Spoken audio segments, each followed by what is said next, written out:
أعوذ بالله من الشيطان الرجيم.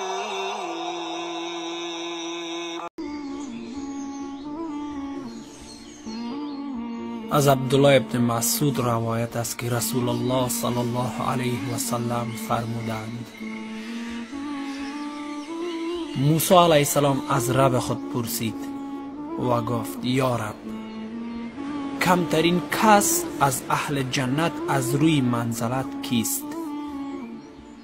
الله سبحانه و تعالی فرمود: آخرین کسی که در جنت داخل می شود و او کسی است که می خواهد از فراز پل صراط عبور کند، گاه به هر دو دست و پای می رود و گاه آتش او را می سوزاند.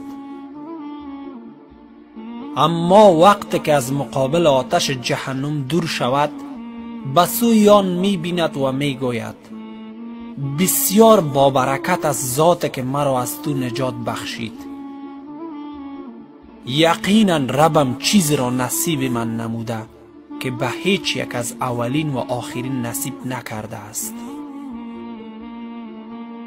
آنگاه بر کنار جهنم می نشیند، لیکن الله سبحانه و تعالی او را از آن نجات بخشیده است و احساس می کند که هیچ کس همچون نعمت را که به او داده شده که عبارت از نجات از دوزخ است نصیب نشده است.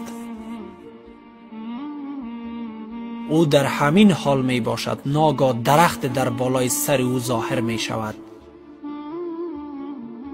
وقت آن را می بیند می گوید: یا رب، مرا به این درخت نزدیک گردان تا در سایه آن آرام بگیرم و از آب آن بنوشم. الله سبحانه و تعالی می گوید: ای فرزند آدم، شاید این نعمت را برایت بدهم، نعمت دیگر را از من بخواهی. می گوید: یا الله، غیر از این سوال دیگری از تو ندارم. و به این سخن خود با ربش عهد و پیمان می کند که غیر از این درخت چیز دیگر را از او نخواهد. ولی ربش او را در این قضیه معذور می داند، زیرا او چیزهایی را می بیند که توان صبر از آن را ندارد. پس الله سبحانه و تعالی او را اجازه می دهد که به درخت نزدیک شود و از سایه و آب آن استفاده نماید. در آن حال درخت دیگری به او نشان داده می شود که زیباتر از درخت نخستین بود.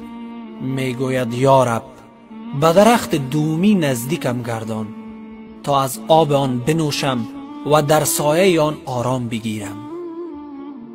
سوگند به عزت و بزرگیت که غیر از این چیزی از تو نخواهم. الله سبحانه و تعالی می گوید: ای فرزند آدم، آیا با من عهد و پیمان نبسته بودی که غیر از آن درخت چیزی از من سوال نکنی؟ می گوید: سوگند به عزت و بزرگیت که غیر از این از تو چیزی سوال نکنم. پس الله سبحانه و تعالی به او اجازه می دهد که به درخت دومی نزدیک شود، زیرا الله سبحانه و تعالی می داند که وی چیزی را می بیند قدرت و توان صبر از آن را ندارد. در این حال درخت سیومی که زیباتر از دوتایی اول است نزد دروازه جنت به مقابل چشم او ظاهر می شود. وی کوشش می کند که صبر کند و آن درخت را از ربش سوال نکند، ولی نمی تواند و می گوید: ای ربم، به درخت سیومی مرا نزدیک گردان تا از سایه آن استفاده نمایم و از آبش بنوشم.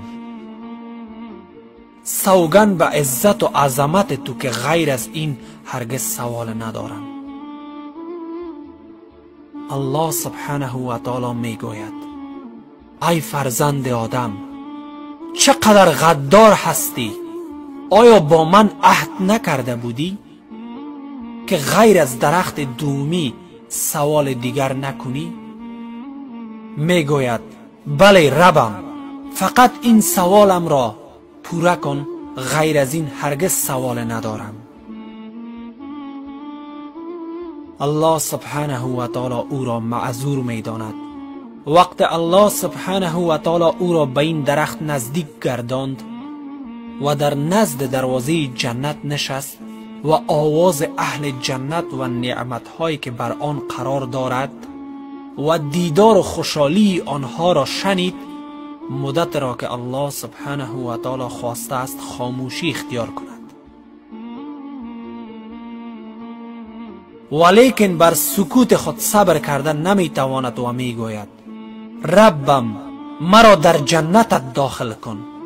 الله سبحانه و تعالی ذاتی که نزد او خزانه های آسمان ها و زمین است می گوید ای بنده من به جنت داخل شو. وقت داخل جنت می شود گمان می کند که جنت از مردمی که قبل از وی سبقت کردند پر است و حوران بهشتی ازدواج کردند. پس می گوید ربم مردم در مقام های خود قرار گرفتند و پاداش های خود را دریافت نمودند، پس حال من چگونه خواهد شد؟ الله سبحانه و تعالی می گوید ای فرزند آدم، چی چیز تو را از من راضی خواهد نمود؟ آیا راضی خواهد شد که برایت به اندازه ملک یکی از پادشاهان دنیا باشد؟ می گوید ای ربم راضی هستم. الله سبحانه و تعالی می گوید این و مانند آن تا 5 برابر از آن تو است. می گوید راضی هستم ای ربم. الله سبحانه و تعالی می گوید این و 10 چند آن مربوط تو است. آنچه که نفست بخواهد و چشمت لذت یابد. بعد از آن الله سبحانه و تعالی برایش می گوید ای بنده من بخواه از من آنچه که دلت آرزو می کند. پس می گوید ای ربم فلان و فلان چیز را از تو می خواهم. الله سبحانه و تعالی می گوید همه آن را برایت عطا کردم. می گوید فلان چیز. الله سبحانه و تعالی می گوید عطا کردم برایت. هنگامی که تمام آرزوهایش به پایان می رسد و دیگر چیزی از او نمی خواهد، الله سبحانه و تعالی می گوید ای بندم آیا فلان چیز را نمی خواهی؟ بر رحمت و مهربانی الله سبحانه و تعالی بنگرید. نعمت هایی که در یاد بنده نیست به یادش می آورد و می گوید آیا فلان نعمت را از من نمی خواهی؟ می گوید بله ربم می خواهم. الله سبحانه و تعالی می گوید آیا فلان نعمت را از من نمی خواهی؟ از من فلان چیز را بخواه. بعد از آن همه این نعمت ها را برایش می دهد تا آنکه آرزوهایش به پایان می رسد. سپس الله سبحانه و تعالی به او دستور می دهد که به قصرها و خانه هایش داخل شود. وقتی که به قصرش داخل می شود 2 تن از زنان بهشتی نزد وی داخل می شود و برایش می گویند حمد و ثنا الله متعال را که تو را برای ما زنده ساخت و ما را برای تو زنده گردانید. بعد از آن به نعمت هایی که به وی داده شده است می نگرد و می گوید سوگند به الله سبحانه و تعالی که به هیچ کس این نعمت ها داده نشده که به من داده شده است. این داستان کمترین اهل جنت است.